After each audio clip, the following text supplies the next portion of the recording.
म्हणजे त्यांचं खास स्वागत करण्यासाठी हे सरा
देवेंद्रजी फडणवीस साहेब, त्यांच्या सोबत सन्मान्य जयकुमार गोरे, सन्मान्य चंद्रकांत कावलेकर साहेब, गोव्याचे उपमुख्यमंत्री, सन्मान्य तमाम महाराष्ट्राच्या स्वर्गीय आप्पासाहेबांनी नाहीसा केला, जीवन प्रकाशमान केलं, त्या आप्पासाहेबांच्या प्रतिमेचे पूजन हे आदरणीय फडणवीस साहेबांच्या शुभ हस्ते संपन्न होते. मंडळी, अखंड हिंदुस्थानाचं आराध्य दैवत छत्रपती शिवराय सहकार महर्षी सन्मान्य आप्पासाहेब यांच्या प्रतिमेचं पूजन मान्यवरांच्या शुभ हस्ते संपन्न होते. श्रीमंत छत्रपती शिवेंद्रराजे भोसले बाबा यांच्या शुभ हस्ते पूजन होते. आमदार आदरणीय जयकुमार गोरे भाऊ यांच्या शुभ हस्ते प्रतिमा पूजन संपन्न होतं.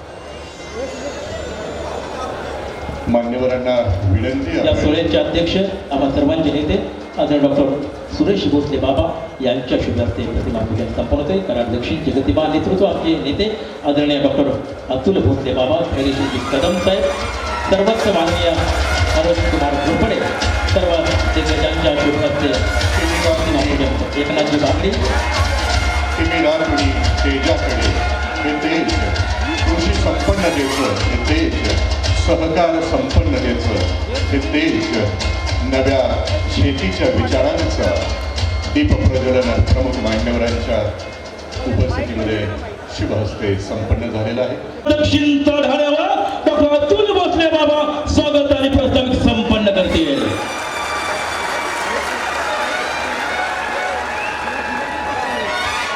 कृषी व औद्योगिक महोत्सवाच्या उद्घाटन प्रसंगी उपस्थित असणारे आपले नेते, राज्याचे लोकप्रिय उपमुख्यमंत्री आदरणीय देवेंद्रजी दादा, कार्यक्रमाच्या निमित्तानं उपस्थित असणारे आपल्या सगळ्यांचे आदरणीय महाराज साहेब छत्रपती उदयन महाराज, कार्यक्रमाच्या निमित्तानं उपस्थित आपले सगळ्यांचे आवडते श्रीमंत छत्रपती शिवेंद्र महाराज, कार्यक्रमाला उपस्थित सातारा जिल्ह्यामध्ये भारतीय जनता पार्टीचं नेतृत्व जे करतात आपले नेते आदरणीय जयकुमारजी भाऊ, कार्यक्रमाला उपस्थित आवर्जून आलेले गोव्याचे उपमुख्यमंत्री साहेब, कार्यक्रमाला उपस्थित आदरणीय डॉक्टर सुरेश बाबा, आदरणीय आनंदराव नाना, आदरणीय मदन दादा, आदरणीय धैर्यशील दादा, मोठ्या संख्येनं उपस्थित असणारे कृषी व औद्योगिक प्रदर्शनासाठी आलेले सगळे या परिसरामधले शेतकरी बांधव, भारतीय जनता पार्टीवर प्रेम करत असणारे सगळे कार्यकर्ते, तरुण मित्र, पत्रकार बांधव, अरे ऑडिओ कृषी व औद्योगिक प्रदर्शनाचं उद्घाटन आपले नेते आदरणीय देवेंद्र दादांच्या शुभ हस्ते आता संपन्न झालेलं.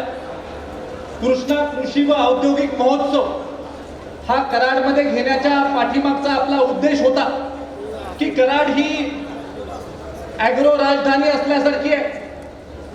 शेतकऱ्यांची राजधानी असलेल्या आपल्या कराडमध्ये आपल्या शेतकरी बांधवांना एक आंतरराष्ट्रीय व्यासपीठ मिळावं, ज्या व्यासपीठाच्या माध्यमातून देशामध्ये इतर ठिकाणी शेतकऱ्यांचं काय चाललंय, राज्यामध्ये इतर ठिकाणी शेतकऱ्यांचं काय चाललंय, आपल्या भागामधले नवनवीन उत्पादनं जे आहेत ते नवनवीन उत्पादनं राज्यामध्ये, देशामध्ये आणि आंतरराष्ट्रीय पातळीवर पोहोचवण्यासाठी जे काही शक्य आहे ते सगळं या व्यासपीठाच्या माध्यमातून करायच्या बाबतीमधला आपला प्रयत्न.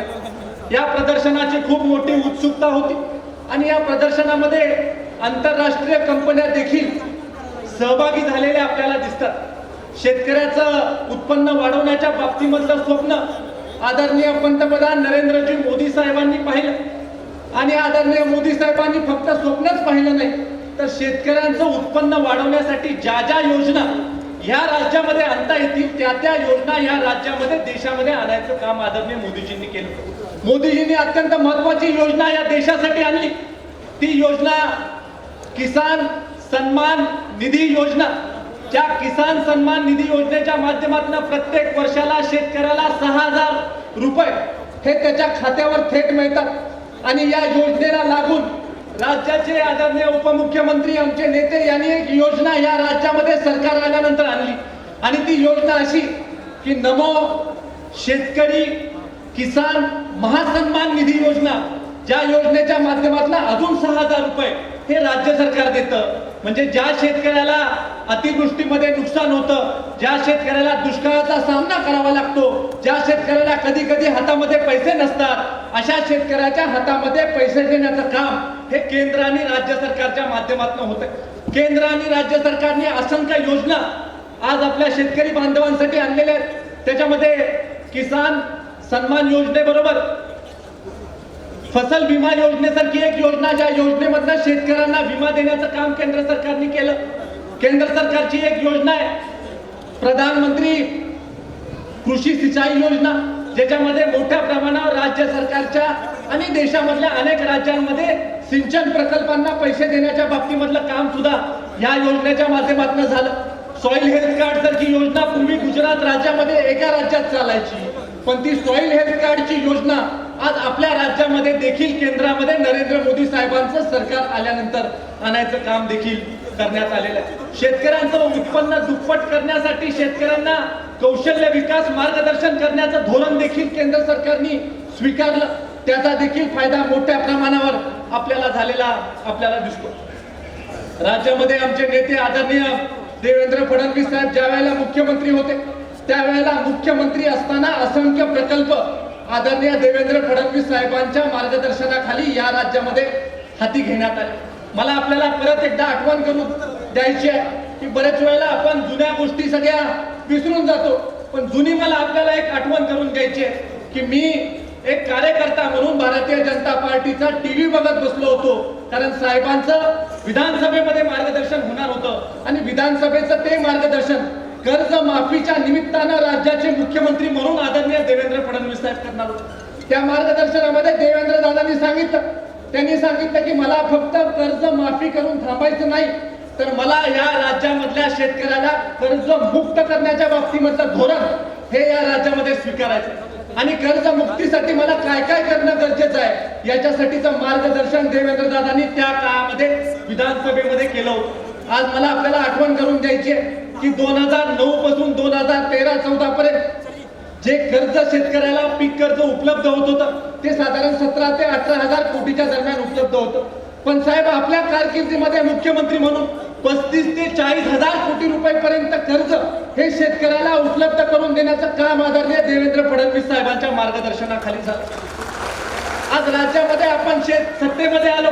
सत्तेमध्ये आल्यानंतर एक महत्वपूर्ण निर्णय साहेब आपण घेतला. आज दूधगंगा वेदगंगा नदीच्या स्थैर्यीकरणाचा नदी जोड प्रकल्पाचा निर्णय हा आपण मुख्यमंत्री असताना त्यावेळेला योजला होता आणि आज उपमुख्यमंत्री असताना तो तुम्ही मंजूर करून दिला. पाणी उपलब्ध करून देण्याच्या बाबतीमधला निर्णय आज राज्य सरकारने घेतला आणि साहेब 3,71,000 हेक्टर जमीन ही विदर्भामध्ये आज उलिताखाली आणण्यासाठी मार्ग आपण त्या योजनेच्या माध्यमातून मोकळा केलेला आहे. 5 तिथले महत्वाचे जिल्हे नागपूर असेल, वर्धा असेल, यवतमाळ असेल, अकोला असेल, अमरावती असेल, या 5 जिल्ह्यांना पाणी या योजनेच्या माध्यमातून पोहोचवण्याचं काम आदरणीय साहेबांच्या मार्गदर्शनाखाली होणार. जलयुक्त शिवार सारखी योजना साहेब मुख्यमंत्री असताना साहेबांनी अस्तित्वात आणली. त्या जलयुक्त शिवार योजनेमधनं असंख्य शेतकऱ्यांना फायदा झाला. ग्राउंड वॉटर लेवल वर करण्याचं काम हे त्या योजनेच्या माध्यमातून झालं. देशामध्ये जगामध्ये जे एन्व्हायरमेंटलिस्ट आहेत ते सातत्यानं म्हणतात की आज जर का देवेंद्रजींनी सगळ्यात महत्वाचं काही काम केलं असेल तर ग्राउंड वॉटर लेवलचा विचार करणारा एक मुख्यमंत्री या राज्यामध्ये होऊन गेला आणि जलयुक्त शिवार योजनेच्या माध्यमातून पाण्याची पातळी वाढवण्याचं काम देखील साहेबांच्या माध्यमातून झालं. आज केंद्राच्या आणि राज्याच्या संयुक्त विद्यमाने मोठ्या प्रमाणावर कामं आपल्याला होताना दिसतात. साहेब सातत्यानं शेतकऱ्याला समृद्ध करण्याच्या बाबतीमधलं धोरण स्वीकारतात. साहेब आपण सत्तेमध्ये आल्या आल्या पहिल्यांदा हा निर्णय घेतला की शेतकऱ्याला विम्यासाठी फक्त 1 रुपये भरायला लागतो आणि विमा कंपन्यांचा 3,000 कोटी रुपयाचा हप्ता आज राज्य सरकारने भरलेला आहे आणि त्या हप्त्याच्या माध्यमातून शेतकऱ्याला पैसे न भरता विमा मिळणार आहे आणि कुठलाही संकट शेतकऱ्यावर आलं तर शेतकऱ्याला त्याच्या हक्काचा विमा स्वतःचा संसार चालवण्यासाठी स्वतःची शेती चांगली करण्यासाठी हा उपलब्ध होताना देखील आपल्याला दिसणार आहे. बहुचर्चित अटल सेतूच्या बाबतीमध्ये मला आज इथं चर्चा करायची आहे की आपल्याला सगळ्यांना आनंद झाला की अटल सेतू सारखी महत्वपूर्ण गोष्ट ही आज या राज्यामध्ये झाली. ज्या मुंबईला जाण्यासाठी आपल्याला 1.5 ते 2 तास वेळ पनवेलपासून लागत होता, त्याच मुंबईमध्ये आज आपल्याला फक्त 20 मिनिटांमध्ये पोहोचता येईल. पण कधीतरी आपण या खोलात जाणार आहोत की नाही की या अटल सेतूचं काम कधी चालू झालं. आमचे नेते राज्याचे मुख्यमंत्री असताना देवेंद्र फडणवीस साहेबांच्या मार्गदर्शनाखाली, नेतृत्वाखाली या अटल सेतूचं भूमिपूजन 2016 साली झालं आणि 2016 साली भूमिपूजन करून आमचे साहेब थांबले नाहीत. तर जपानच्या सरकारला साहेबांनी विनंती केली, त्यांच्या समोर प्रेझेंटेशन केलं, त्यांना मागणी केली की तुम्ही याच्यासाठी कर्ज उपलब्ध करून द्या. आणि जायका नावाची जॅपनीज कंपनीनी या प्रकल्पासाठी पैसे उपलब्ध करून दिले. हे फक्त आदरणीय देवेंद्र फडणवीस साहेबांच्या प्रेझेंटेशनमुळे पैसे उपलब्ध झाले आणि म्हणून त्या कामाचं टेंडर झालं, त्याला पैसे उपलब्ध झाले. आणि आज खऱ्या अर्थानं प्रभू श्री रामचंद्रांची इच्छा सुद्धा बघा की साहेबांच्याच हस्ते भूमिपूजन झालं आणि उद्घाटन देखील आदरणीय पंतप्रधान मोदीजी आणि आमचे नेते आदरणीय देवेंद्र फडणवीस साहेबांच्या हस्तेच त्या अटल सेतूचं उद्घाटन देखील आपल्याला होताना दिसते. साहेब आमचे कधी बोलून दाखवत नाहीत, पण बऱ्याच वेळेला कार्यकर्ते म्हणून आपली जबाबदारी, जे साहेबांनी केलं ते केलं म्हणण्याचे धाडस हे सगळ्या कार्यकर्त्यांनी आपण ठेवलं पाहिजे. मराठा समाजाला आरक्षण देण्याचं काम सुद्धा आदरणीय देवेंद्र फडणवीस साहेबांनीच केलं. मराठा समाजाला न्याय देण्याचं काम सुद्धा देवेंद्र फडणवीस साहेबांनीच केलं. राज्य सरकारचं टिकणारा आरक्षण देणारा नेता आदरणीय देवेंद्र फडणवीस साहेबच आहे आणि त्यामुळे ह्या नेत्याचा खऱ्या अर्थानं गर्व तुम्ही आम्ही मिळून सगळ्या कार्यकर्त्यांना असणं हे अत्यंत गरजेचं आहे. आज साहेबांना मी विशेष सांगू इच्छितो की या कार्यक्रमामध्ये नियोजन करत असताना 2 गोष्टींचा बदल हा आमच्या संयोजकांनी केला, कार्यकर्त्यांनी केला. आमचे आनंदरावजी मोहिते म्हणून एक कार्यकर्ते, त्यांनी सांगितलं की साहेबांनी बैलगाडीच्या शर्यती चालू व्हाव्या ह्याच्यासाठी आम्हाला पाठबळ दिलं आणि त्यामुळे बैलगाडीवरनं साहेबांची आपल्याला मिरवणूक करायची. आता माझे 2-4 ठोके चुकले. म्हटलं तुमचा पळणारा बैल तुम्ही साहेबांच्या गाडीसमोर लावणार आणि चुकून काही वर खाली झालं तर जय हिंद जय महाराष्ट्र कार्यकर्ता म्हणून माझा नको व्हायला. त्यामुळे मी काय मानसिकतेत नव्हतो. मी पोलीस खात्याच्या अधिकाऱ्यांना सांगितलं, म्हटलं साहेब ह्याचं तुम्ही ट्रायल घ्या.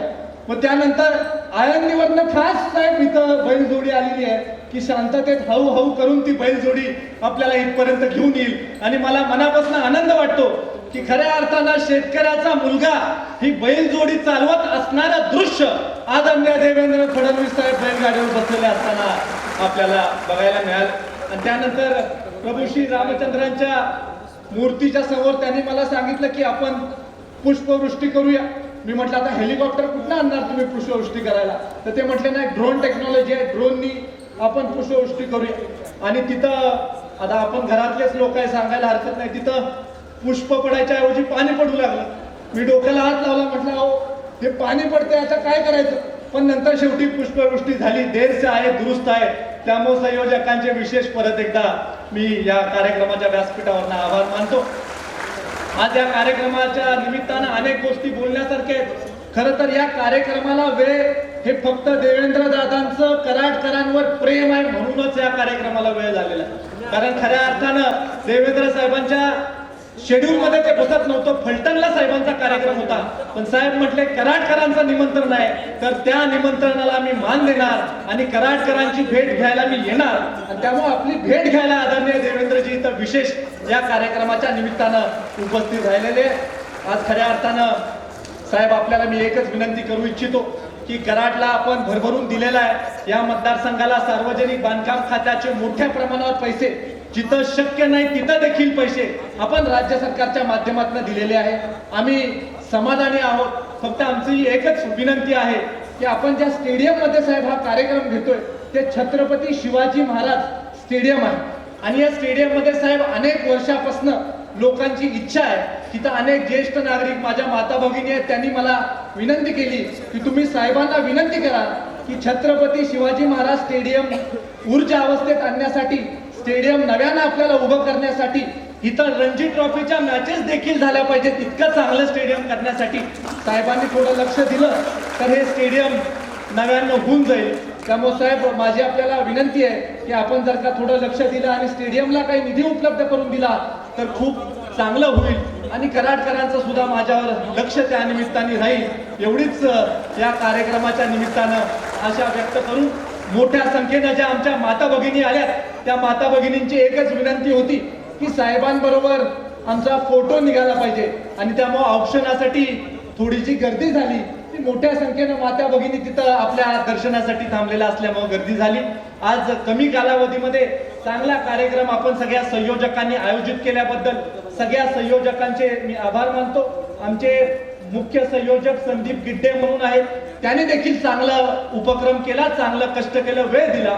तुमचे देखील मनापासून आभार मानतो आणि आदरणीय साहेब परत एकदा आपण आल्याबद्दल कराडकरांच्या वतीनं आपले आभार मानून थांबतो. जय हिंद, जय महाराष्ट्र. धन्यवाद बाबा. असा हा नयन रम्य आपण अनुभवतोय. आपण साक्षीदार सोबत्यात मंडळी टाळ्या वाजवा. आनंदाची रुही आनंदाची तरंगा सुंदर सोहळा. धन्यवाद.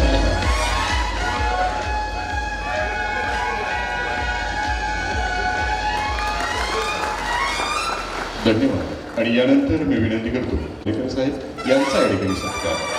एक से भले दो. आज दोन उपमुख्यमंत्री दोन राज्याचे आजच्या सोहळ्यासाठी उपस्थित आहेत. सन्मान होतोय बाबांच्या शुभ हस्ते चंद्रकांत कवळेकर साहेबांचं उपमुख्यमंत्री गोवा. धन्यवाद. यांच्या शुभ हस्ते भविष्यातील आपल्या सर्वांचं आशास्थान सन्मान्य अतुल बाबा भोसले यांच्या हस्ते श्रीमंत छत्रपती उदयनराजे भोसले यांचा सत्कार. सातारा जिल्ह्यात शान बावशान श्रीमंत छत्रपती उदयनराजे भोसले सन्मान होते बाबांच्या शुभ. आमदार श्रीमंत छत्रपती सुरेंद्र बाबांचा सन्मान होते डॉक्टर अतुल बाबांच्या शुभ. धन्यवाद. परिपूर्ण आमदार सन्मान होते जगदीश दादांच्या शुभ.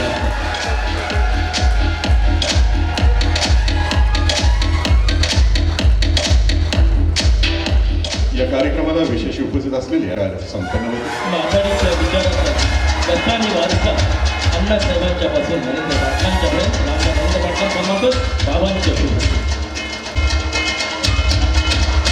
सगळे संयम नेतृत्व यांच्यात विचारातला आता सोहळा आकार घेतोय ते आदरणीय डॉक्टर सुरेश भोसले बाबांचा सन्मान होतोय राजेंद्र पाटील नारायणच्या शुभ. श्रीमंत छत्रपती खासदार उदयनराजे भोसले जनसभेला संबोधित करतील.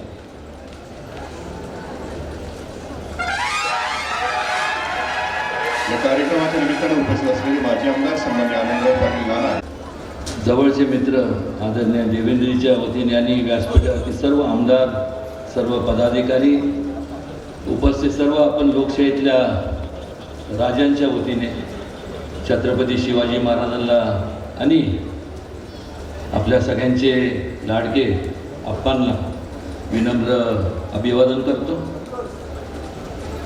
कृष्णा कोयनेचा संगम कराड येथे होतो आणि त्याच धर्तीवर आज आमचे मित्र अतुल बाबांनी आज कृषी आणि उद्योगाचा संगम घडून आणला. त्याबद्दल त्यांचे व त्यांच्या सर्व सहकाऱ्यांचे मनापासून आभार मानतो. आणि आजच्या ह्या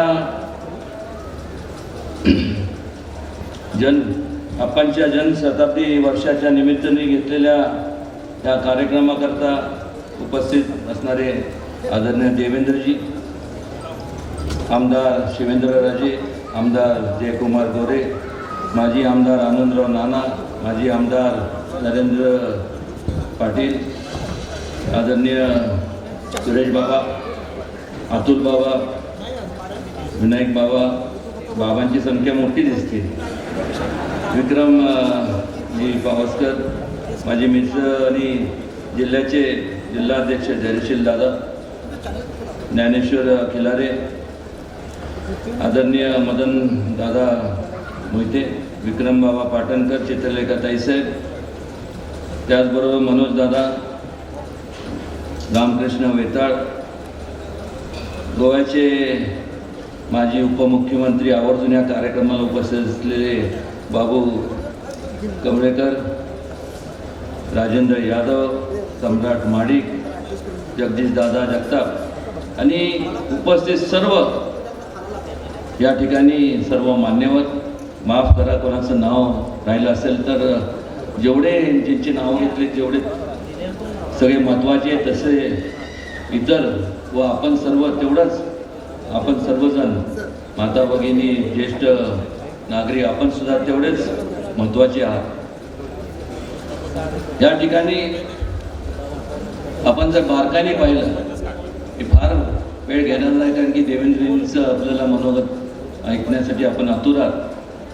पण अनेक वर्षापासून जर विचार केला आपण तर ह्या संपूर्ण पश्चिम महाराष्ट्रात हा ज्या पक्षांचा बालेकिल्ला म्हणून समजला जात होता किंवा ते म्हणायचे की हा आमचा संपूर्ण बालेकिल्ला आहे आणि या ठिकाणी आम्ही दगडाला शेंदूर जरी फसलं तरी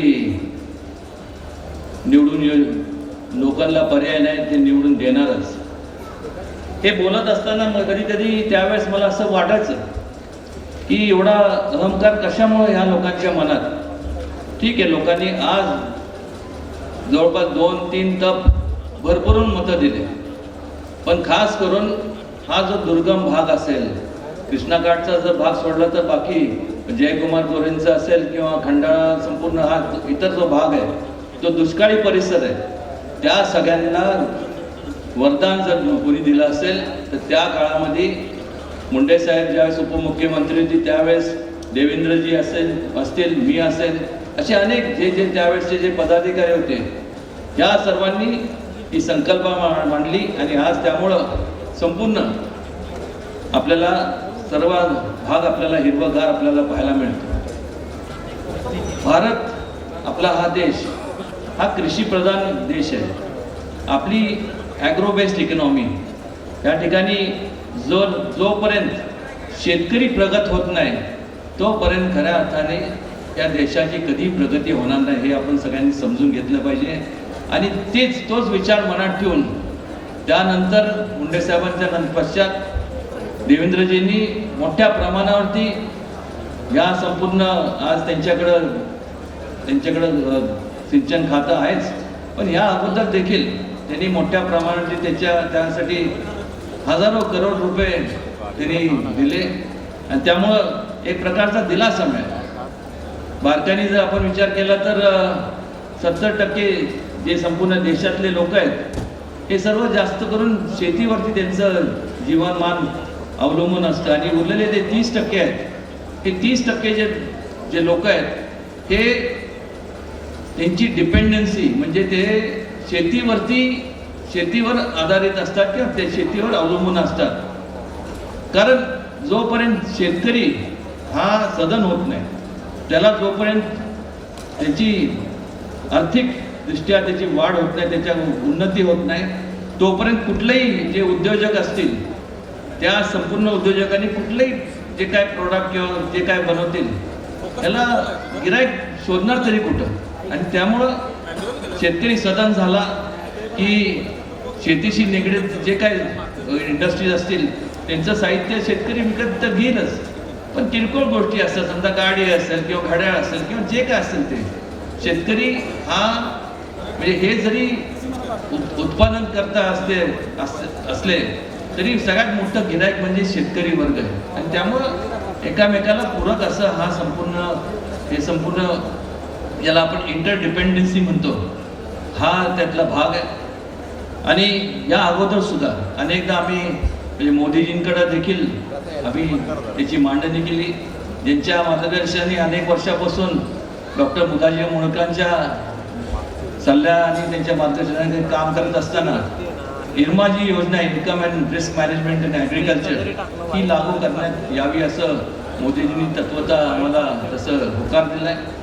आणि त्या पद्धतीने त्याच धर्तीवरती मोदीजींनी आजपर्यंत जे काय मोठ्या प्रमाणावरती सिंचनाच्या बाबतीत जे निर्णय घेतले ते खऱ्या अर्थाने वाखाणण्यासारखे आणि त्याचं संपूर्ण आपल्या राज्यात वेगवेगळ्या राज्यात तिथल्या जे काय पदाधिकाऱ्यांनी केल्या ते अंमलात आणले आणि त्यांची वचनपूर्ती केली. पण या ठिकाणी आवर्जून देवेंद्रजींच्या माध्यमातून त्यांचे सर्व सहकारी मनात म्हणजे त्यांच्या बरोबर असणारे त्यांचे सगळे सहकारी मग सगळ्या आता महायुतीचे जेवढे पदाधिकारी असतील ते सुद्धा त्या पद्धतीने त्याचं पालन करत आहेत. येताना मगाशी बैलगाडीत बसल्यानंतर देवेंद्रजींनी जो कासरा पकडला, मी त्यांना एकच सांगितलं, हा बैलगाडीचा कासरा आहे, इथून सुरुवात आहे. भविष्य काळात तुम्हाला त्या राजाचा कासरा हाती घ्यायला लागणार आहे. ही अशी सगळ्यांची मनापासून इच्छा आहे. आणि निश्चितपणे जर आपण वोटिंगचा शेअर पाहिला तर आज शिंदे साहेबांचा पक्ष असेल, अजितदादांचा असेल, भारतीय जनता पक्ष असेल आणि मित्र इतर जे जवळ 14-15 जे मित्र पक्ष आहेत, हे सर्व जर एकत्रित केलं तर मला वाटते 45 नाही, उमेदवार कोणी जरी असला तर 48च्या 48 खासदार हे महायुतीचे निवडून येणारच आणि खंबीरपणे मोदींच्या पाठीशी उभे राहतील. अनेकदा मी सांगत असतो किंवा लहानपणापासून मी बऱ्याचशा म्हणजे फार जवळनं, एवढ्या जवळनं की म्हणजे पहिल्यापासून इंदिराजी असतील, चंद्रशेखरजी असतील, सगळे जेवढे नरसिंहरावजी असतील, हे सगळे ते त्यांच्या ठिकाणी मान होते, चांगले होते आणि मोठ्या पदावरती आणि त्यांची बुद्धिवान तर होतेच. पण खऱ्या अर्थाने त्यावेळेस ज्या घोषणा झाल्या त्या फक्त घोषणाच झाल्या. पण हे सर्व म्हणजे छत्रपती शिवाजी महाराजांचं जे शेतीच्या संदर्भात किंवा इतर महिलांच्या संदर्भातलं धोरण असेल किंवा जे वंचित समाज असेल त्यांच्याबद्दलचं जे धोरण असेल किंवा जे म्हणजे दुर्लक्षित जे असतील त्या समाजाबद्दल असेल, हे जर संपूर्ण बारकाईने आपण जर पाहिलं तर जर अंमलात आणण्याचं आणि आचरणात आणण्याचं काम जर कोणी केलं असेल तर ते मोदीजींनी केलं. ह्या ठिकाणी आवर्जून त्या ठिकाणी नमूद करावं असं वाटतं. आणि पुन्हा एकदा या ठिकाणी आपण देवेंद्रजी आपण या ठिकाणी आलात. मगाशी अतुल बाबांनी या स्टेडियमच्या संदर्भात, छत्रपती शिवाजी महाराज स्टेडियमच्या संदर्भात सूचना केल्या. तर मी असं म्हणेन की लवकरात लवकर या त्या सूचना अंमलात यावी आणि पहिली जी रणजी ट्रॉफीची मॅच असेल त्याचं कॅप्टन म्हणून, त्या टीमचं कॅप्टन म्हणून आपण या ठिकाणी यावं आणि तर तुमच्या देशात घरची मॅच व्हावी. आम्ही किती केलं तरी सर्व तुमचे मित्रमंडळी आहोत. फक्त एवढंच आहे की त्यांच्या टीममध्ये आम्हाला घ्या, रिझर्वमध्ये ठेवू नका. म्हणजे ते मी तुम्हाला सांगतो कोणाला रिझर्वमध्ये ठेवायचं आणि कोणाला घ्यायचं. आता सगळे माझ्याकडे असे बारकाने बघतात आहे, पण तिच्या मला माहीत आहे की हे बोललो जरी असलं तरी हे सगळे तज्ज्ञ हे मला रिझर्वमध्ये ठेवतील आणि ह्यांना पहिल्या टीममध्ये घ्या, एवढंच मी या ठिकाणी सांगतो. आपण पुन्हा एकदा सातारा जिल्ह्यात आपलं आगमन झालं. त्यानंतर आपला दुसरा जो कार्यक्रम आहे जयकुमार गोरेंच्या त्या भागात आणि रणजितसिंह मोहिते नाईक निंबाळकरांच्या संपूर्ण मतदारसंघात तिथं आपल्याला जायचं. त्यामुळे अधिक आपला जास्त वेळ न घेता एवढंच सांगेन की सातारा जिल्हा हा एका काळी ज्यांचा बालेकिल्ला होता किंवा संपूर्ण आज तसं हा परिस्थिती राहिलेली नाही. हा बालेकिल्ला हा सर्व संपूर्ण लोक हे जरी आपले 2 डोळे असले तर ह्या संपूर्ण जनतेचे अनेक जे संपूर्ण नजर आहेत ते सगळे कोण काम करते, कोण कार्यरतपणे संपूर्ण कार्य करत असतं याच्याकडं बारकाईचं लक्ष आणि निश्चितपणे आपल्या सर्वांच्या पाठीशी आणि खास करून संपूर्ण महाविकास आघाडीला आशीर्वाद नक्की देणार एवढंच या प्रसंगी सांगतो. आणि पुन्हा एकदा त्या ठिकाणी अतुल बाबा, सुरेश बाबांनी अत्यंत चांगल्या प्रकारे आणि त्यांच्या सर्व सहकार्याने जे नियोजन केलं अत्यंत चांगला असं देखणं असा कार्यक्रम आणि त्यात संपूर्ण इंटरनॅशनल लेवलचे पण लोकांचा त्याच्यात सहभाग झाला. मी त्यांना मनापासून धन्यवाद देतो आणि या ठिकाणी मला निमंत्रित केलं आणि आपल्या ह्या निमंत्रणामुळं आपल्या सगळ्यांचा सहवास लाभला, त्याबद्दल मी स्वतःला धन्य समजतो. पुन्हा एकदा आपल्या सगळ्यांचं मनापासून आभार मानतो आणि थांबतो. जय हिंद, जय महाराष्ट्र. मंडळी, आम्ही देव पाहिला नाही, देव अनुभवला नाही, पण कोविडच्या काळात देव अनुभवला तो डॉक्टर सुरेश बाबांच्या रूपात. माणसातील देव, देवातील माणूस असा देव माणूस डॉक्टर सुरेश भोसले बाबा आजच्या कार्यक्रमाचे अध्यक्ष भाषण संपन्न करतात. माननीय उपमुख्यमंत्री देवेंद्रजी फडणवीस साहेब, माननीय उदयनराजे भोसले साहेब, माननीय शिवेंद्रराजे भोसले, माननीय आमदार जयकुमार गोरे, माननीय गोव्याचे उपमुख्यमंत्री डॉक्टर अतुल भोसले, माननीय मदनदादा, माननीय आनंदराव नाना, इथं उपस्थित बंधू आणि भगिनी,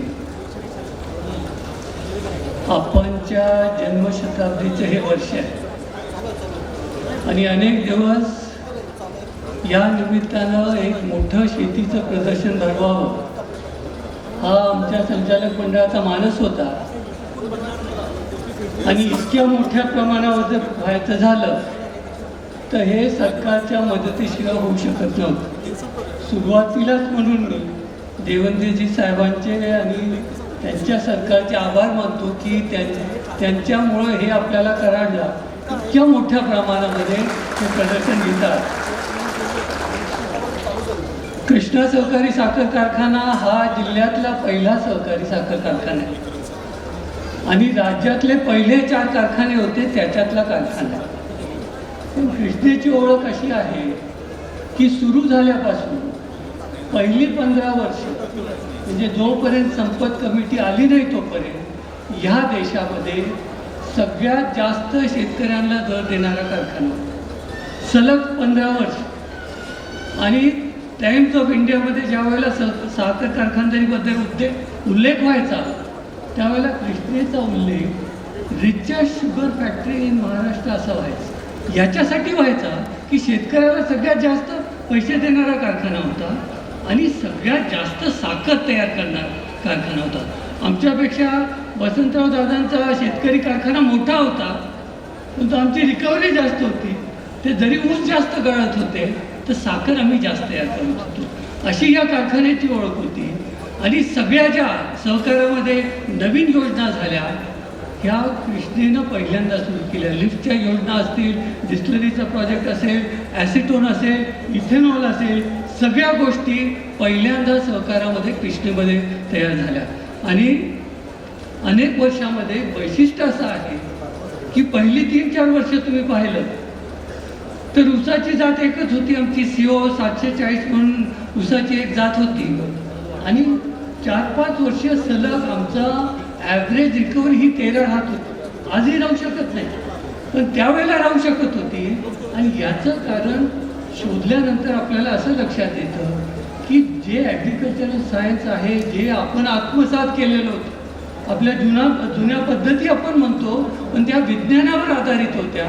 आणि हळूहळू पुन्हा त्यांच्याकडं ज्ञानाचा आता आपल्याला योग आलेला आहे.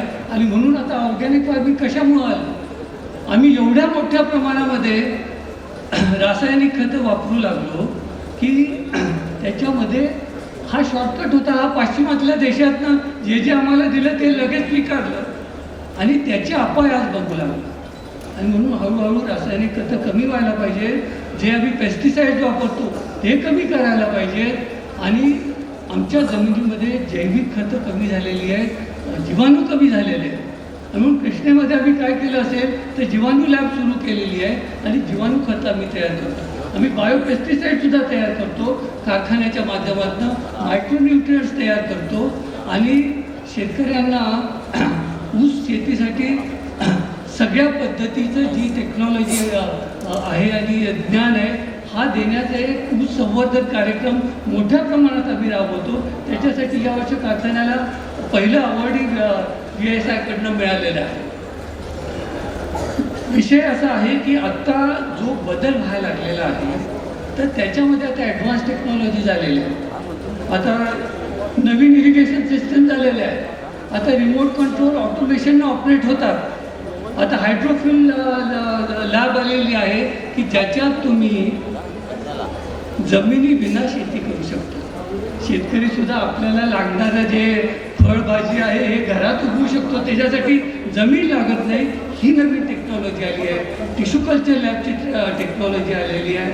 आणि ह्या सगळ्या गोष्टी आज या प्रदर्शनामध्ये शेतकऱ्यांनी याचा खास लाभ याच्यासाठी घ्यायचा आहे की ह्या गोष्टी शेतकऱ्यांना समजाव्यात. म्हणून आपण हे प्रदर्शन खास त्याच्यासाठी हे आयोजित केलेलं आहे. आणि याच्याबरोबर जे आपल्याला शेतकऱ्यांना प्रशिक्षण करायला पाहिजे, 4-5 विद्यापीठाचे ज्या शेती विद्यापीठ आहेत त्यांचे सगळे तज्ज्ञ आपण बोलवलेले आहेत. आणि त्यांच्यापासून शेतीकडे बघण्याचा दृष्टिकोन शेतकऱ्याचा बदलला पाहिजे आणि एक इंडस्ट्री म्हणून बघितलं पाहिजे, एक प्रोडक्शन लाईन म्हणून त्यानं बघितलं पाहिजे. क्वालिटी कंट्रोलपासून सीडचं क्वालिटी कंट्रोल झालं पाहिजे, जर्मिनेशन 80-90% होतं की नाही बघितलं पाहिजे, ग्रोथ मॉनिटरिंग केलं पाहिजे, प्रोडक्शन बेंचमार्क्स लावले पाहिजे, आपल्या संधी काय आहेत आणि धोका काय आहे, थ्रेट्स अँड अपॉर्च्युनिटीज ओळखल्या पाहिजेत आणि सगळ्यात मोठं मार्केट ॲक्सेस मिळवलं पाहिजे.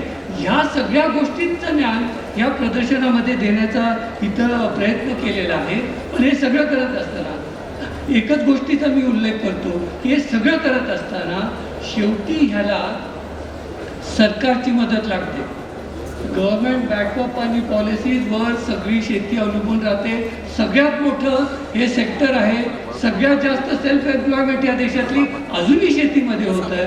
आणि या भारतीय जनता पार्टीच्या सरकारनं जेवढं काम फडणवीस साहेब मुख्यमंत्री असताना जे झालं तेवढं काम आणि आत्ता जे झालं तेवढं काम गेल्या 50 वर्षामध्ये झालेलं नाही, हे खास नमूद करण्याची गरज आहे.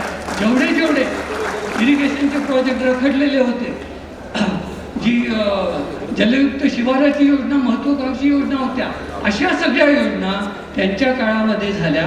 आणि गव्हर्नमेंटची मदत असेल तर ह्याच्यामध्ये ज्यावेळेला तुमचं क्रॉप फेलियर होतं सरकार मदत करते, दुष्काळ पडला सरकार मदत करते, तुम्हाला अतिवृष्टी झाली सरकारने मदत केली. परंतु याच्यापेक्षाही एक पाऊल पुढं पॉलिसी आहे. पॉलिसीचा काय उपयोग असतो आणि पॉलिसीमुळं काय होतं, कृष्णा कारखान्याचीच मी 2 उदाहरणं देतो. त्याच्यातलं पहिलं पॉलिसीचं उदाहरण हे देतो की आम्ही 25 वर्षापूर्वी इथेनॉलचा कारखाना केला होता. 25 वर्षापूर्वी त्यावेळेला ही मॉलिक्युलर सीप टेक्नॉलॉजी सुद्धा नव्हती, त्यावेळेला रेझिन टेक्नॉलॉजी होती. आणि आमचं इथेनॉल तयार केल्यानंतर सरकारने आम्हाला काय तो किफायत दर उपलब्ध करून दिला नाही. म्हणजे जे प्रोत्साहन 25 वर्षापूर्वी मिळायला पाहिजे होतं ते मिळालं नाही.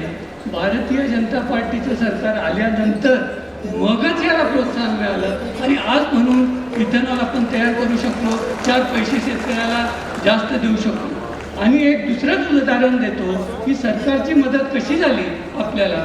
तर गेली 50 वर्षे आम्ही प्रयत्न करतोय की कृष्णा कारखाना असा होता की नेहमी जी स्टॅट्युटरी ॲडमिनिस्ट्रेट प्राईस होती किंवा मिनिमम जी प्राईस होती सरकारने ठरवलेली किंवा ज्याला आज आपण FRP म्हणतो त्याच्यापेक्षा पैसे कृष्णा कारखाना जास्त देतो.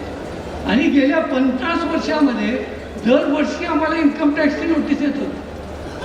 किती इन्कम टॅक्सची नोटीस कृष्णा कारखान्याला किती दर आम्ही जास्तच देत होतो. आम्हाला नोटीस 515 कोटीची नोटीस होती आणि ही टांगती तलवार होती. मी म्हटलं हे भरायला लागलं तर आम्हाला कारखाना बंद करावा लागेल. आणि हे काम इतकं 60-65 वर्ष पुरावा करून सुद्धा झालं नाही. हे भारतीय जनता पार्टीच्या सरकारमध्ये झालं. साखर कारखानदारी वाचली, माझं याच्या साखर कारखानदारी वाचली. आणि अजून एकच गोष्ट त्याच्यामध्ये आधी पुढं सांगतो की तेवढंच झालं नाही. वर्षाला आम्हाला जी नोटीस येत होती आम्ही थोडे पैसे भरत होतो. नोटीस यायची 500 कोटीची, आम्ही भरायचो 50 लाख 1 कोटी असं अनेक वर्ष भरत आलो. हे जे आम्ही पैसे भरलेले आहेत हे पैसे सुद्धा सरकार आम्हाला परत रिफंड देणार आहे.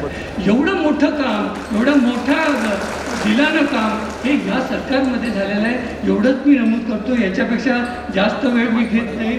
शेवटी एक उल्लेख उदयनराजे साहेबांनी जो केला, अतुलनी जो मांडला तो त्याचा परत हे करून देतो की इथं स्टेडियम होणं हे अतिशय गरजेचं आहे. कराड हे सेंटर आहे. सातारा जरी झालं तरी कराड दक्षिण, उत्तर आणि पाटण यांचं सेंटर कराड. आणि ग्रामीण भागामध्ये कुठलीही सोय नाही. स्टेडियम तर सोडून द्या, साध्या प्लेग्राऊंडची सुद्धा सोय नाही. त्याच्यामुळे ते होणं फार गरजेचं आहे. आणि ते आता काम आम्ही अतुलवर सोपवलेलं आहे. अतुल म्हणलं तू तुझ्या गॉडफादरशी हे संपर्क करून निश्चित हे काम करू शकशील. आता ते त्याचेच गॉडफादर नाही, अनेक लोकांचे गॉडफादर आहेत, हा विषय वेगळा. पण हे काम निश्चित त्याच्यामुळं आपल्याला हे पाडायचं आहे. आणि तेवढंच नाही, तुम्ही आता पुढच्या 5 वर्षाचं कराड व्हिजन डॉक्युमेंट तयार केलं आणि हे तुमच्यापुढं तो आणणार आहे. आणि अशा पद्धतीनं सरकारची साथ घेऊन आपल्याला निश्चित प्रगती करता येईल. एवढंच मी म्हणेन. देवेंद्रजी साहेब आले, आपल्या या कार्यक्रमासाठी वेळ दिला. तसेच जे सगळे पाहुणे आले, गोव्याचे उपमुख्यमंत्री आले, तसेच सगळे खासदार आमदार जे इथे उपस्थित राहिले, सगळ्यांचे मी आभार मानतो. माझे 2 शब्द संपवतो. जय हिंद, जय महाराष्ट्र. धन्यवाद बाबा. भाजप सरकारनं साखर उद्योगाला नवी चालना सुरेश बाबा भोसले आणि त्यांच्या सहकाऱ्यांच्या माध्यमातून जोरदार टाळ्यांच्या गजरात या पुस्तक प्रकाशन सोहळ्याला आपण दाद देऊयात. जोरदार टाळ्या वगैरे मंडळ आणि आला ताकदीने आपल्यापर्यंत पोहोचले डॉक्टर सुरेश बाबा. धनंजय पाटील काका, कराड दक्षिण विधानसभा या ठिकाणी निवडणूक प्रमुख, आणि एकनाथ बागडी शहराध्यक्ष, श्री प्रभू रामचंद्राची मूर्ती भेट देऊन या ठिकाणी हा सत्कार संपन्न होतोय. हा आगळा वेगळा सत्कार या निमित्ताने या ठिकाणी संपन्न होतोय. एका सच्च्या कारसेवकाचा सत्कार या निमित्ताने या ठिकाणी संपन्न होतो.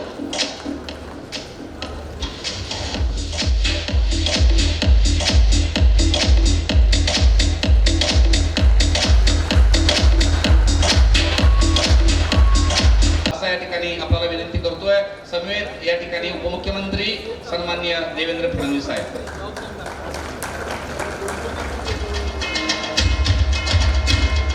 सत्तर समुद्राच्या पलीकडं आंतरराष्ट्रीय कृषी प्रदर्शन पोहोचते मंडळी यांच्या सत्काराच्या रूपाने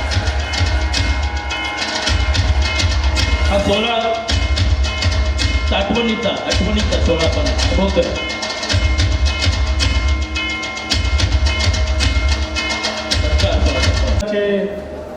सरसंस्थापक छत्रपती शिवरायांना मानाचा मुजरा करतो. भारतीय राज्यघटनेचे शिल्पकार भारतरत्न डॉक्टर बाबासाहेब आंबेडकर यांना मानवंदना अर्पित करतो.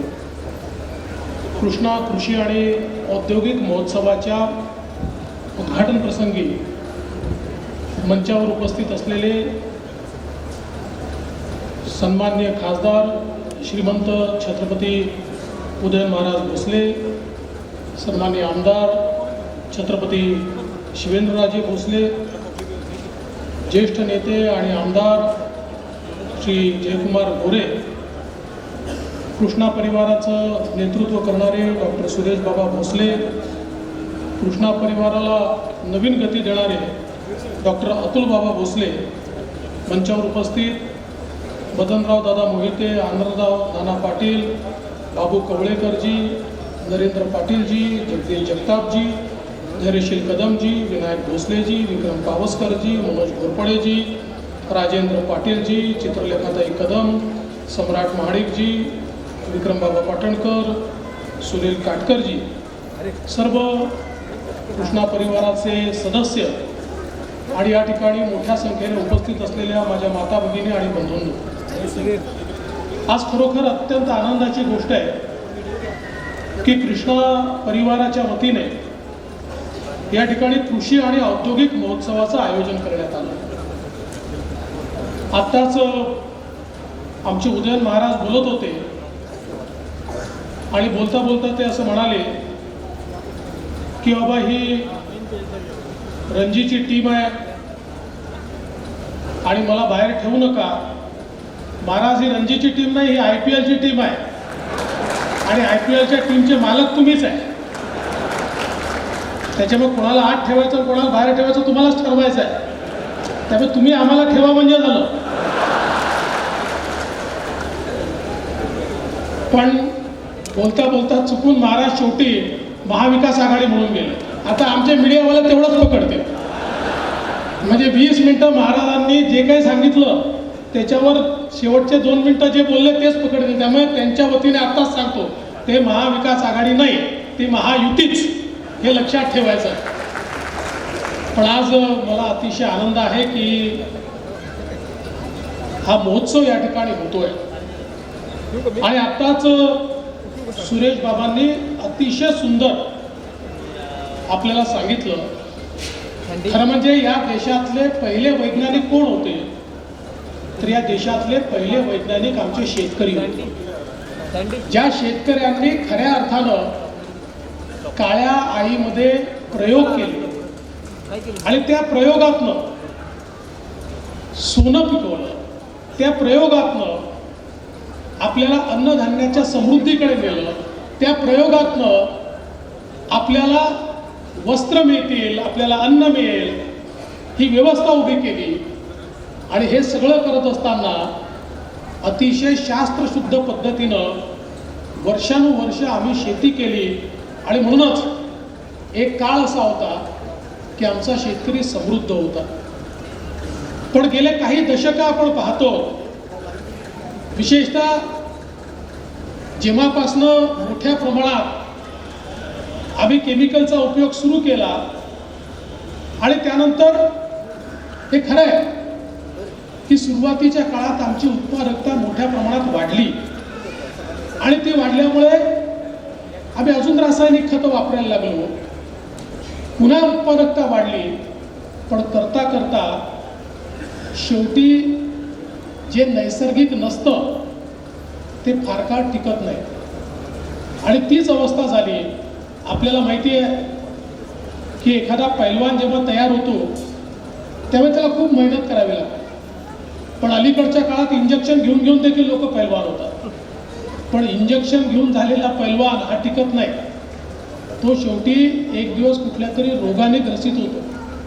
मात्र जो खऱ्या अर्थानं लाल गोद्यामध्ये तयार झालेला पैलवान आहे, तो पैलवान हा चिरकाळ टिकून राहतो.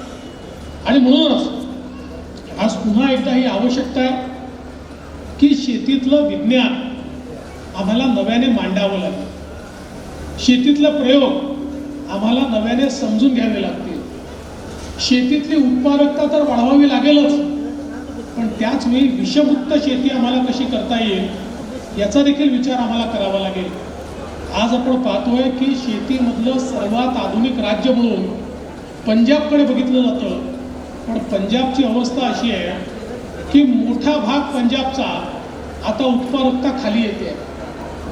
कारण जमिनीची उत्पादकतेची क्षमता ही त्या ठिकाणी संपायला लागली आहे. शार्फळ जमीन तयार झाली आहे. आपण पाहतो, दूर जाण्याचं कारण नाही, आपल्या सांगली जिल्ह्यामधला काही भाग असा आहे की ज्या ठिकाणी शार्फळ जमीन तयार झाली आहे त्या ठिकाणी काही आता उगवत नाही. आणि म्हणून पाण्याचा वापर, खतांचा वापर हा योग्य प्रकारे झाला पाहिजे, हे विज्ञान आपल्याला समजून घ्यावंच लागेल. आज आपण पाहतो इस्रायल सारखा देश आहे, या देशाने इतकी प्रगती केली, याचं कारण काय आहे तर यातलं विज्ञान त्यांनी समजून घेतलं. आज त्या ठिकाणी 100% शेती प्रोटेक्टेड इरिगेशननी होते, प्रोटेक्टेड एन्व्हायरमेंटमध्ये होते. आणि त्या ठिकाणी फर्टिगेशनची प्रोसेस त्यांनी केली आहे की ज्याच्यामध्ये अक्षरशः ते जे पीक आहे त्या पिकाला आवश्यक तेवढंच पाणी आणि आवश्यक तेवढंच खत, किंवा त्याकरता जे काही आपल्याला बूस्टर्स टाकायचे आहेत, आवश्यक तेवढे बूस्टर हे अगदी कम्प्युटरनी त्या ठिकाणी कॅल्क्युलेट होऊन आणि मॉनिटर होऊन तिथपर्यंत जातात. आणि म्हणून ज्या देशामध्ये पाणी नाही तो देश आज शेतीमध्ये सर्वाधिक समृद्ध झालेला आपल्याला पाहायला मिळतो. आणि म्हणूनच आज एकीकडे नवीन तंत्रज्ञान येत आहे, नवीन तंत्रज्ञानाचा वापर आपल्याला करायचाच आहे. आज आपण पाहतो की आता ड्रोन टेक्नॉलॉजी आली. ड्रोनने जर आपण स्प्रेइंग केलं तर त्याचा फायदा हा होतो की आपल्याला कमी खर्चामध्ये, कमी वेळामध्ये, कमी श्रमामध्ये अगदी नेमकं जेवढं आवश्यक आहे तेवढीच फवारणी ही ड्रोनच्या माध्यमातून त्या ठिकाणी होते. आणि म्हणून हे आपल्याला स्वीकारावं लागेल. नवीन जे काही येत आहे ते आपल्याला समजून घ्यावं लागेल. आणि आज तर आपला साधा एखादा तरुण याने थोडी त्या ठिकाणी प्रशिक्षण घेतलं तर त्या प्रशिक्षणाच्या माध्यमातून तो आपल्या गावामध्ये ड्रोनच्या साहाय्याने सगळ्या शेतकऱ्यांची फवारणी करून देऊ शकतो, 2 पैसे तो कमवू शकतो आणि शेतकऱ्यांचे पैसे देखील वाचवू शकतो. अशा प्रकारचं या ठिकाणी आपल्याला निश्चितपणे हा परिणाम दिसणार आहे.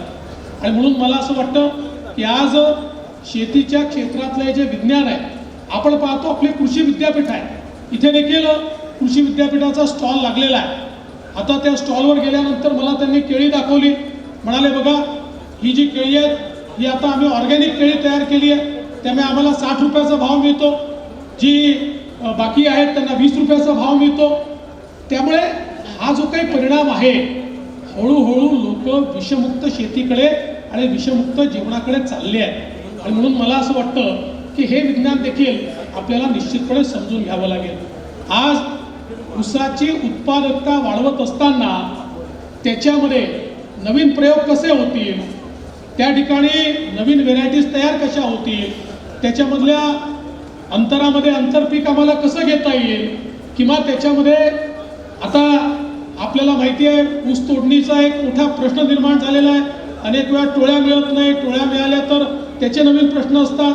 त्यामुळे आता हार्वेस्टरचाच उपयोग जास्तीत जास्त करावा लागतो. मग अशा परिस्थितीमध्ये आम्हाला या सगळ्या परिस्थितीतनं कसा मार्ग काढता येईल, या सगळ्या गोष्टी जर शिकायच्या असतील तर अशा प्रकारच्या कृषी प्रदर्शनाची आवश्यकता आहे. आणि त्यासोबत नुसत्या नवीन व्हेरायटीज तयार करून चालणार नाही, तर त्याला मार्केट देणं आणि त्याचं प्रोसेसिंग होणं हे देखील अत्यंत महत्त्वाचं आहे. आज कृष्णा परिवाराचं यश सगळ्यात मोठं काय आहे, तर नेहमी पूर्वीच्या काळामध्ये आपल्या देशामध्ये एक चर्चा चालायची, आम्ही कृषीप्रधान देश आहोत, आम्ही कृषीवर भर द्यायचा की उद्योगावर भर द्यायचा, कृषीवर भर द्यायचा की उद्योगावर भर द्यायचा. पण कृष्णा परिवाराने दाखवून दिलं की कृषी आणि उद्योग हातात हात घालून चालू शकतात. आणि कृषी आणि उद्योग जेव्हा हातात हात घालून चालतात तेव्हाच शेतकरी समृद्ध होऊ शकतो. आणि म्हणून त्या समृद्ध शेतकऱ्याकरता आज अत्यंत यशस्वी अशा प्रकारचा उद्योग चाललेला आहे. खरं म्हणजे आज या ठिकाणी आपण अप्पासाहेबांच्या जन्मशताब्दीच्या निमित्ताने हा कार्यक्रम या ठिकाणी आयोजित केला आहे. आणि आज 3 पिढ्या आपण पाहतोय. खरं म्हणजे जे वृक्ष त्या ठिकाणी जो लावला तो वटवृक्षात रूपांतरित झाला आहे. आणि पुढच्या पिढीने म्हणजे सुरेश बाबांनी देखील त्याला नवीन आयाम दिले. आणि आता अतुल बाबा त्याहीपेक्षा नवीन आयाम हे त्याला देत आहेत. ही खरोखर मला असं वाटतं अत्यंत महत्त्वाची गोष्ट आहे. आणि आज या माध्यमातून जी काही शेतकऱ्यांची सामान्य माणसाची सेवा ही त्यांच्या माध्यमातून चालली आहे ही अत्यंत महत्त्वाची आहे.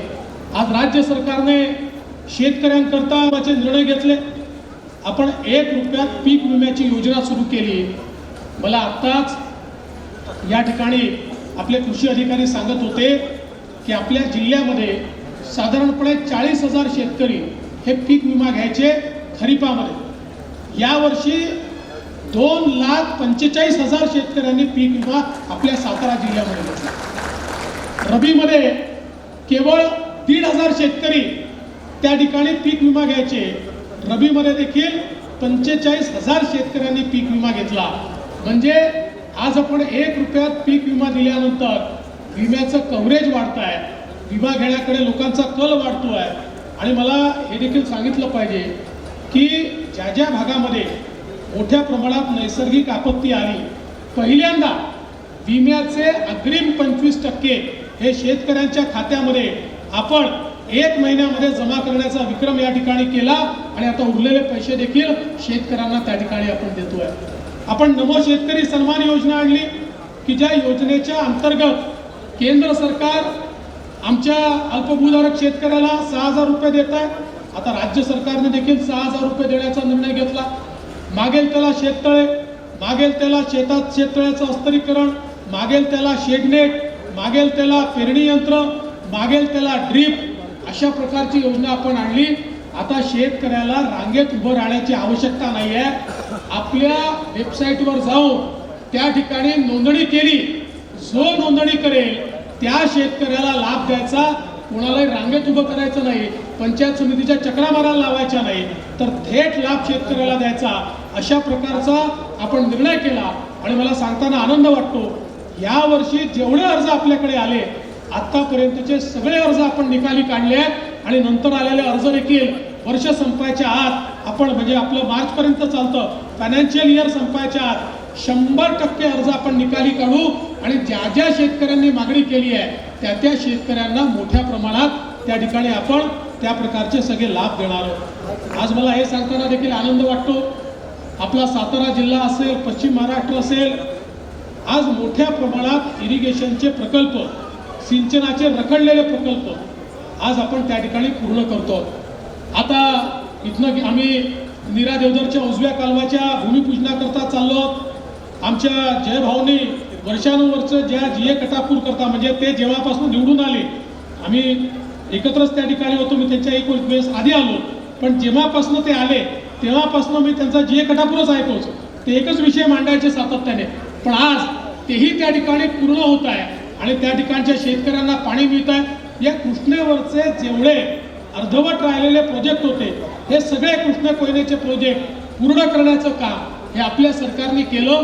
मोठ्या प्रमाणात माननीय मोदी साहेबांनी आणि मागच्या काळात मी मुख्यमंत्री असताना आणि आता इरिगेशन मिनिस्टर असताना सगळा निधी आपण या ठिकाणी दिला.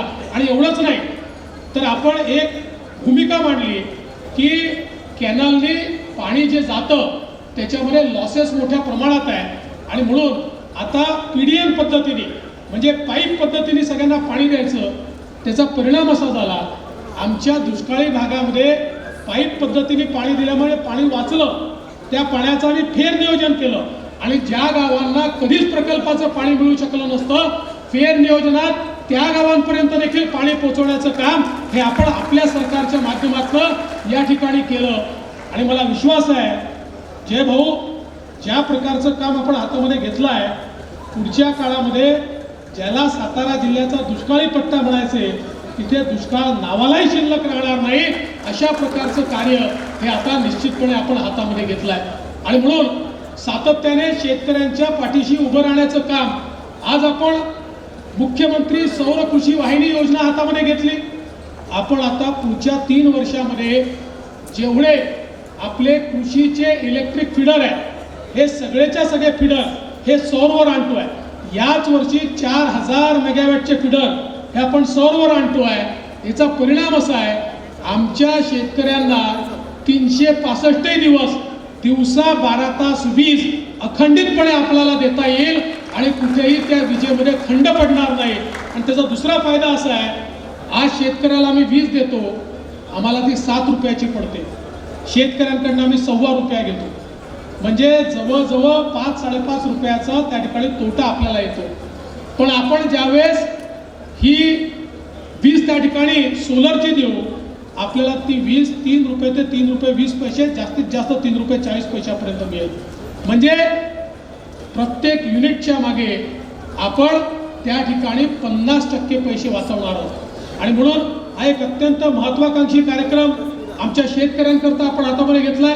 दुसऱ्या टप्प्यामध्ये आपल्या जेवढ्या लिफ्ट इरिगेशन आहेत यांना देखील आम्ही सोलरवर देतो जेणेकरून पुढच्या काळामध्ये शेतकऱ्यांना जे आपण पाणी देतो त्या पाण्याचे दर वाढवण्याची आपल्यावर वेळ येणार नाही.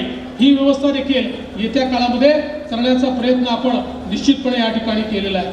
आज आपण पाहतोय स्मार्ट सारखी योजना आपण आणली की ज्या योजनेच्या माध्यमातून वर्ल्ड बँकेच्या माध्यमातून 10,000 गावांमध्ये जी गावाची विविध कार्यकारी सोसायटी आहे या सोसायटीला मल्टीपर्पज सोसायटीमध्ये आणि ॲग्री बिझनेस सोसायटीमध्ये परिवर्तित करण्याकरता त्यांचं ट्रेनिंग द्यायचं, त्यांना पैसे द्यायचे आणि त्या माध्यमातून त्याला ॲग्री बिझनेस सोसायटीमध्ये जोडायचं जेणेकरून सुरेश बाबा आत्ता जे म्हणाले की नुसतं पिकवून चालणार नाही मार्केटशी लिंकेज करावं लागेल.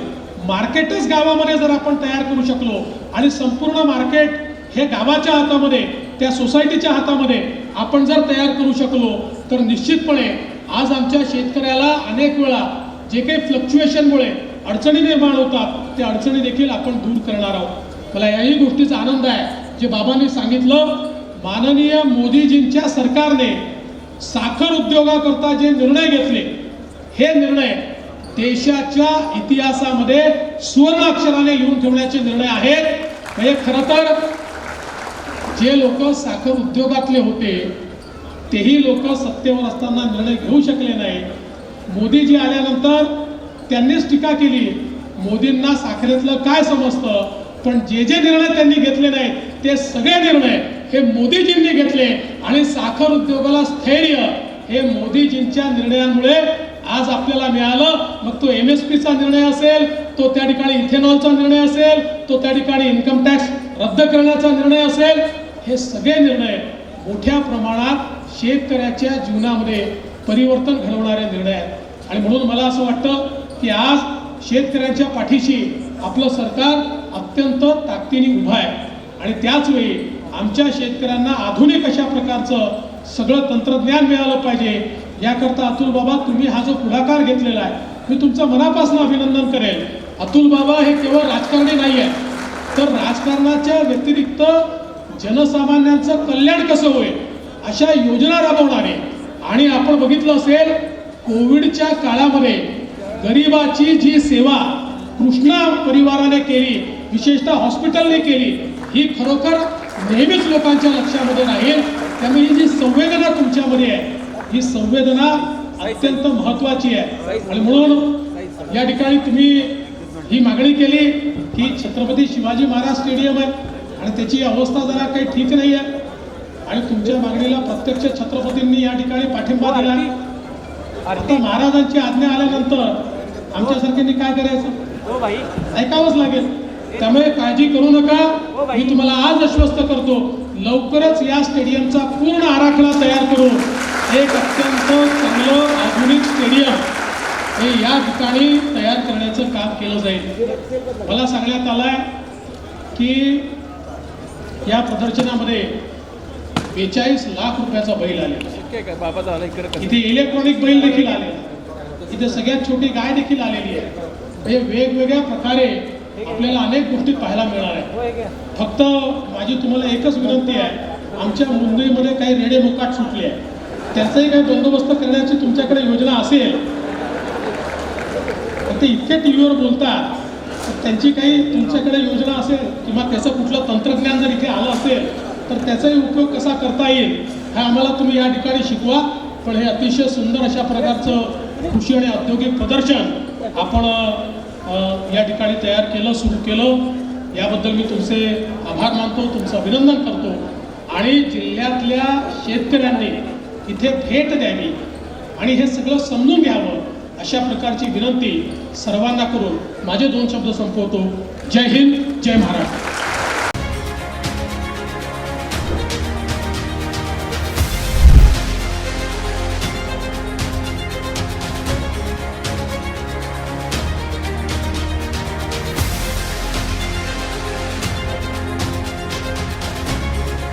KMS न्यूज, स्पंदन मरांचे, नाते आपुलकीचे.